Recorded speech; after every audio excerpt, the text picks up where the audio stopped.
2025년 7월 이 나라의 운명이 바뀝니다. 그리고 그 변화는 이미 시작됐습니다. 오늘 제가 말씀드릴 내용은 단순한 예언이 아닙니다. 50년 전 한국의 위대한 수행자 타노스님께서 2025년 7월에 일어날 충격적인 사건을 경고하셨습니다. 놀라운 건 그 내용이 지금 일본을 불안에 빠뜨리고 있는 한마나바의 예언과 정확히 일치한다는 것입니다. 180일 후 동아시아의 지도가 바뀝니다. 일본에선 이미 200만 명이 내륙으로 이주를 시작했고 도쿄의 부동산 가격은 30%나 폭락했습니다. 그런데 이 모든 변화의 중심이 바로 대한민국이라는 사실 알고 계셨습니까? 타노스님, 삼성 창업자 이병철 회장도 직접 찾아가 미래를 물었던 분, 그분은 1970년대에 이렇게 말씀하셨습니다. 2025년 7월 일본 열돌은 세 조각으로 나뉘어 바다로 사라질 것이다. 이 영상을 끝까지 보시면 여러분은 알게 되실 겁니다. 왜 2025년 7월인가? 왜 대한민국이 새로운 세계의 중심이 되는가? 그리고 우리는 무엇을 준비해야 하는가? 지금부터 시작합니다. 이건 단순한 예언이 아닙니다. 여러분, 지금 일본에서 무슨 일이 벌어지고 있는지 아십니까? 바로 이 시각, 도쿄에서는 수백만 명의 짐을 싸고 있습니다. 오사카 항구는 텅 비었고 교토로 향하는 고속도로는 피는 흰열로 가득합니다. 모든 것은 한마나다의 충격적인 고백에서 시작되었습니다. 파치키 류라는 이름의 예지몽 만화가가 올해 초 방송에 치전에 떨리는 목소리로 말했습니다. 이번 달 일본이 바다로 사라집니다. 처음에는 아무도 믿지 않았습니다. 하지만 사람들이 그녀의 과거를 조사하기 시작하자 공포는 현실이 되었습니다. 파치키 류는 14년 전 북일본 대지진에 정확히 예견한 사람이었던 것입니다. 1996년에 그린 만화 한 컷 거기에는 2011년 3월 11일이라는 날짜와 함께 거대한 해일이 후쿠시마를 덮치는 장면이 그려져 있었습니다. 실제로 그날 일본 역사상 최악의 재난이 일어났고 2만 명이 목숨을 잃었습니다. 그런 그녀가 이번에 본 비전은 더욱 끔찍했습니다. 일본 해구 깊은 곳에서 시작된 화산 폭발, 바다 및 지각이 갈라지며 솟구치는 용암, 그리고 뒤따라오는 거대한 물의 벽. 그녀의 말에 따르면 이번 해일의 높이는 2011년보다 3배나 높을 것이며 일본 열도 전체를 삼켜버릴 것이라고 합니다. 예언이 공개된 후 일본 사회는 급속도로 변하기 시작했습니다. 도쿄만 주변 아파트 가격은 불과 3개월 만에 절반으로 떨어졌습니다. 나고야, 센다이 같은 해안 도시들은 유령 도시가 되어가고 있습니다. 일본 정부는 근거 없는 소문에 현혹되지 말라고 발표했지만 이미 200만 명 이상이 내륙으로 이주했습니다. 학교들은 문을 닫았고 기업들은 본사를 옮기고 있습니다. 하지만 여러분, 진짜 충격적인 사실은 따로 있습니다. 이 모든 예언, 이 모든 공포의 시나리오가 사실은 우리 한국에서 이미 50년 전에 나왔다는 것입니다. 그것도 일본의 만화다가 아닌 한국의 위대한 스님의 입에서 말입니다. 그 스님의 이름은 파나. 1970년대 아무도 지구온난화를 몰랐던 시절, 아무도 해수면 상승을 걱정하지 않았던 그때 타노스님은 조용히 제자들에게 말했습니다. 일본 열도가 세 조각으로 갈라져 바다에 잠길 것이다. 그 시기는 스님이 손가락으로 가리킨 달력의 날짜는 놀랍게도 지금으로부터 정확히 50년 후였습니다. 그때는 1975년 가을이었습니다. 월정사의 작은 방에서 타노스님은 몇몇 제자들과 차를 마시고 있었습니다. 창밖으로는 눈이 내리고 있었고 스님은 갑자기 먼 곳을 바라보며 말했습니다. 머지않아 일본이 바닷속으로 가라앉을 것이다. 세 조각으로 나뉘어 영원히 사라질 것이다. 제자들은 놀라 물었습니다. 스님, 그게 무슨 말씀이십니까? 타노스님은 잔잔히 미소 지으며 대답했습니다. 이것은 재앙이 아니다. 우주의 균형을 되찾는 자연스러운 과정일 뿐이다. 기울어진 지구의 측이 바로잡히는 것이다. 타노스님은 단순한 승려가 아니었습니다. 본명 김금택으로 태어난 그는 독립운동가의 아들이었고 유교, 도교, 불교를 모두 순nhập한 동양 최고의 학자였습니다. 삼성 창업자 이병철 회장이 직접 찾아와 미래를 물었던 사람, 한국 불교 역사상 원효, 이산 이후 최대의 업적으로 평가받는 화엄경 번역을 완성한 거장이었습니다. 그런 그가 남긴 예언은 놀랍도록 구체적이었습니다. 북극의 얼음이 녹으면서 해수면이 상승하고 일본 해구 아래 지각이 견디지 못하고 무너질 것이다. 이는 단순한 지진이 아니라 지구 전체의 재편성이다. 1970년대 아무도 기후변화를 말하지 않던 시절에 그는 이미 모든 것을 내다보고 있었던 것입니다. 더 놀라운 것은 파노스님의 예언이 일본의 재앙으로 끝나지 않는다는 점입니다. 일본이 사라진 자리에서 새로운 질서가 시작된다. 한반도가 그 중심이 될 것이다. 이는 지리적 중심이 아니라 정신적, 도덕적 중심이다. 스님은 이를 간태지축이라고 불렀습니다. 하늘과 땅에 새로운 축이 세워진다는 의미였습니다. 물이 넘치고 땅이 무너질 때 중요한 것은 누가 중심을 지키느냐다. 한국은 그 중심을 지켜 운명을 타고났다. 오늘날 파츠키류의 예언이 화제가 되면서 사람들은 비로소 파노스님의 50년 전 예언을 다시 들여다보기 시작했습니다. 두 예언은 놀랍도록 일치합니다. 시기도, 규모도, 심지어 일본이 세 부분으로 갈라진다는 구체적인 묘사까지도 같습니다. 하지만 파노스님은 한 가지를 더 보았습니다. 이 모든 변화가 단순한 파기가 아니라 새로운 시작이라는 것에, 그리고 그 새로운 시작의 주인공이 바로 우리 한민족이라는 것을 말입니다. 그렇다면 대체 왜 하필 지금일까요? 왜 하필 이번 달일까요? 파노스님은 이것이 우연이 아니라고 했습니다. 지구가 스스로 균형을 되찾으려는 거대한 움직임의 시작이라고. 북극의 얼음이 녹고 해수면이 상승하고 지각이 움직이는 이 모든 현상이 하나로 연결되어 있다고 말입니다. 그 균형이 어떻게 무너지고 다시 세워지는지 파노스님은 우주의 법칙으로 설명했습니다. 파노스님이 말한 기울어진 지구축이란 무엇일까요? 스님은 제자들에게 팽이를 돌려 보이며 설명했다고 합니다. 팽이가 기울어지면 어떻게 되는가? 스스로 균형을 찾으려 몸부림친다. 지구도 마찬가지다. 인간의 탐욕으로 기울어진 축이 이제 원래 자리로 돌아가려 한다. 북극의 비나다 녹는 것도, 해수면이 상승하는 것도 모두 이 거대한 재조정의 일부라고 스님은 보았습니다. 얼음이 녹으면 무게의 균형이 바뀐다. 가려워진 북쪽과 무거워진 바다. 이 불균형이 지각을 움직이게 만든다. 그리고 그 압력을 가장 먼저 받는 곳이 바로 불의 고리 위에 놓인 일본 열도라는 것입니다. 파노스님은 이를 단순한 자연재해로 보지 않았습니다. 인류 문명의 부조리를 정화하는 과정이라고 했습니다. 전쟁, 침략, 자연 파괴로 얼룩진 역사의 업보가 이제 결실을 맺는다는 것이었습니다. 하늘은 참고 또 참다다 마침내 움직인다. 그 움직임이 시작되면 아무도 막을 수 없다. 그런데 여기서 중요한 것은 파기가 아니라 그 다음입니다. 물이 넘치고 땅이 무너질 때 중심을 지키는 자가 새로운 주인이 된다. 파노스님은 한반도가 바로 그 중심이 될 것이라고 예언했습니다. 왜 승국일까요? 스님은 이를 간태지축이라는 개념으로 설명했습니다. 간태지축, 즉 하늘과 땀을 잇는 새로운 축입니다. 한반도는 대륙과 해양에 있는 다리다. 동과 서를 연결하는 중심점이다. 지리적으로도 정신적으로도 균형의 중심에 서 있다. 더 깊은 의미도 있었습니다. 한국은 침략하지 않고 침략당했다. 빼앗지 않고 빼앗겼다. 이제 그 인내와 고통의 세월이 빛을 발할 때가 왔다. 스님은 한민족의 역사적 고난이 오히려 새 시대의 자격을 만들어냈다고 보았습니다. 새로운 중심은 무력이나 부가 아닌 도덕과 정신이다. 총칼로 세계를 지배하던 시대는 끝났다. 이제는 마음으로, 정신으로 세계를 이끄는 시대가 온다. 그리고 그 시대의 중심에 한국이 서게 될 것이라는 것이 파노스님의 예언이었습니다. 실제로 지금 세계는 한국을 주목하고 있습니다.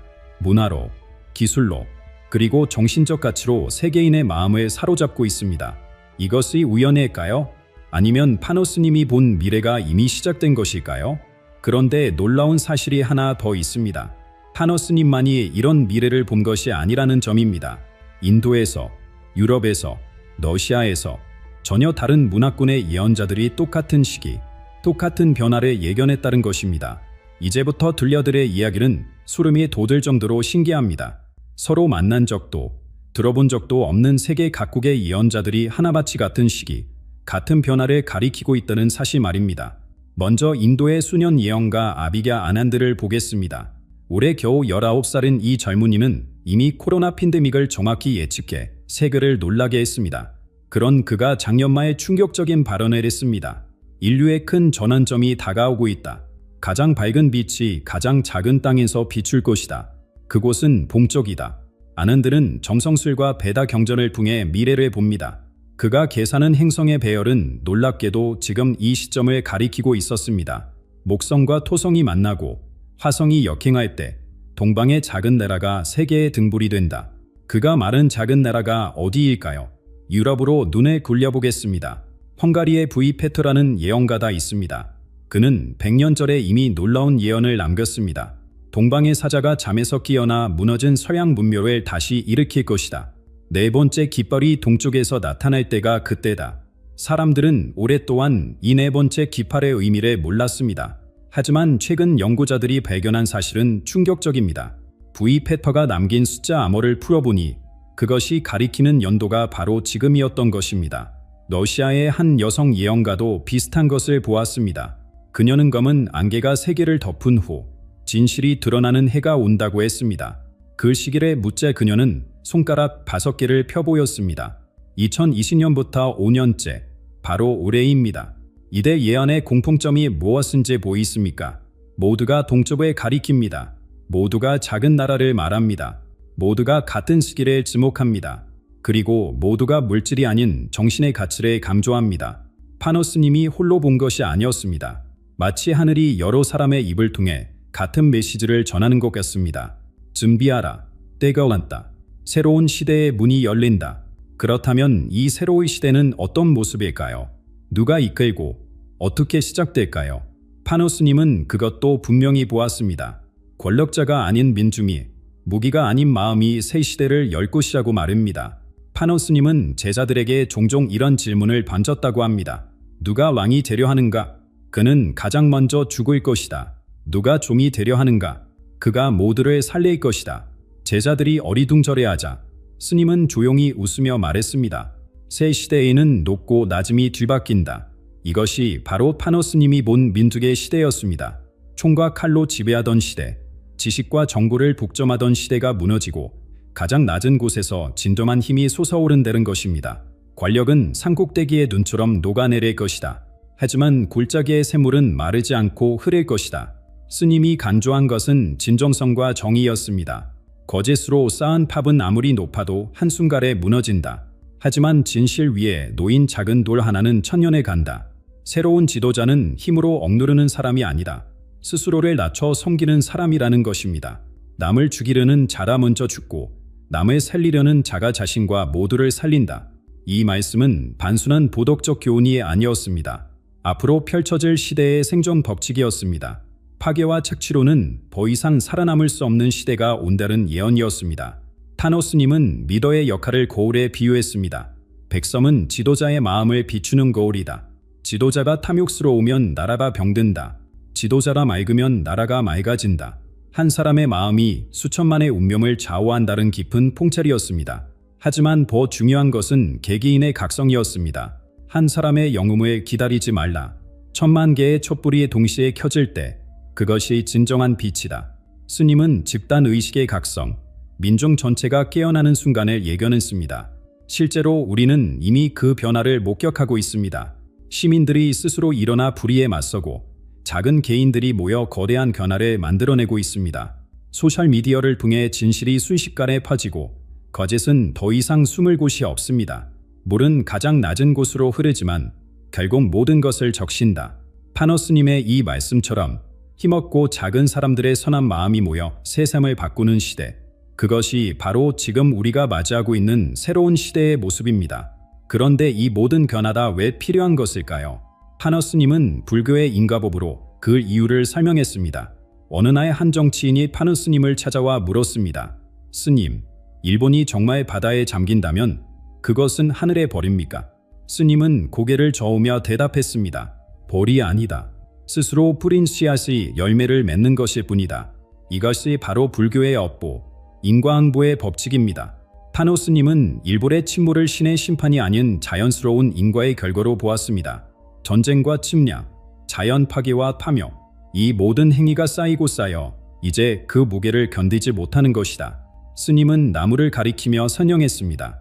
저 나무가 쓰러지는 것은 바람 때문인가? 아니다. 뿌리가 썩었기 때문이다. 바람은 반지 쓰러뜨릴 뿐이다. 마찬가지로 다가오는 재앙도 겉으로 드러나는 현상일 뿐, 진짜 원인은 오랜 세월 쌓인 업보라는 것입니다.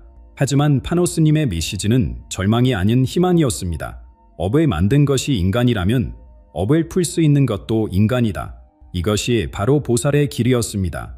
자신만의 깨달음에 머물지 않고 세상으로 나아가 자비를 실천하는 것입니다. 지혜가 이수되 자비가 없으면 차가운 칼과 같다. 자비가 이수되 지혜가 없으면 눈먼 사랑과 같다. 둘이 하나 받을 때 비로소 세상을 구할 수 있다. 스님은 지혜와 자비의 균형을 강조했습니다.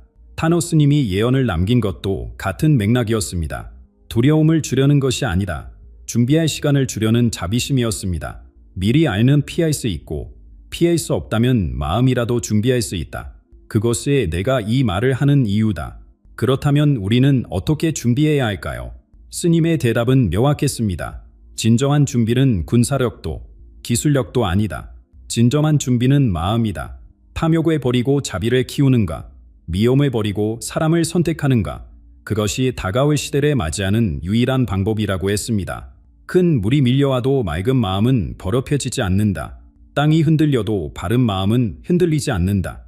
외부의 변화다 아무리 거세도 내면의 중심을 잡은 사람은 넘어지지 않는다는 가르침이었습니다. 지금 이 순간에도 세계 곳곳에서 지진이 일어나고 기후가 변하고 예측할 수 없는 일들이 벌어지고 있습니다. 파노 스님이 예견한 그 시간이 이미 시작된 것은 아닐까요? 파노 스님은 입적하시기 전 마지막으로 이런 말씀을 남기셨습니다. 놀라지 마라. 세상이 뒤집어질 것이다. 하지만 결국 정의가 승리할 것이다. 지금 우리 눈앞에서 그 예언들이 하나둘 현실이 되고 있습니다. 북극의 빙하는 예상보다 빠르게 녹고 있고 해수면은 계속 상승하고 있습니다. 일본에서는 하루에도 수십 번씩 지진이 일어나고 후지산은 300년 만에 다시 꿈틀거리기 시작했습니다. 파노 스님이 말한 가장 충격적인 예언을 다시 한번 들려드리겠습니다. 일본이 세 조각으로 갈라져 가라앉을 것이다. 북극의 얼음이 완전히 녹을 것이다. 지구의 축이 바로잡히며 대륙이 흔들릴 것이다. 그리고 스님은 여기서 잠시 말을 멈추었다가 낮은 목소리로 덧붙였습니다. 지진으로 인한 자동 핵폭발로 인류의 60에서 70%가 사라질 것이다. 이 말을 들은 제자들은 공포에 질렸습니다. 하지만 스님은 오히려 미소를 지으며 말했습니다. 두려워하지 마라. 이것은 끝이 아니라 새로운 시작이다. 겨울이 아무리 춥고 길어도 봄은 반드시 온다. 스님은 살아남는 사람들의 특징도 말했습니다. 착한 마음을 가진 사람, 남을 먼저 생각하는 사람, 욕심을 버린 사람들이 새 세상의 씨앗이 될 것이다. 생존의 조건은 물질적 준비가 아니라 마음의 준비였습니다. 한반도는 안전하다. 이곳은 새로운 문명의 요람이 될 것이다. 스님의 이 말씀은 단순한 위로가 아니었습니다. 한국이 지정학적으로, 영적으로 새 시대의 중심이 될 수밖에 없는 이유를 설명한 것이었습니다. 여러분, 우리는 지금 역사의 변곡점에 서 있습니다. 파츠키 류가분과 타노 스님이 예언한 것, 세계의 예언자들이 한 목소리로 외친 그 시간이 바로 지금입니다. 문제는 이것입니다. 우리는 정말 준비가 되었을까요? 마음속의 탐욕은 버렸습니까? 이웃을 내 몸처럼 사랑할 준비는 되었습니까? 물질보다 정신에, 경쟁보다 흉열에 선택할 용기가 있습니까? 파노 스님의 예언은 강고인 동시에 축복입니다. 미리 알았으니 준비할 수 있고 준비했으니 두려워할 필요가 없습니다. 중요한 것은 우리 각자가 어떤 선택을 하느냐입니다. 오늘 이 영상을 보신 여러분, 단순한 우연이 아닙니다. 하늘이 여러분에게 준비할 기회를 준 것입니다. 이제 선택은 여러분의 몫입니다. 댓글로 여러분의 생각을 들려주세요. 우리는 정말 준비가 되었을까요? 그리고 어떻게 준비해야 할까요? 함께 지혜를 모아봅시다. 새로운 시대의 문은 이미 열리기 시작했습니다.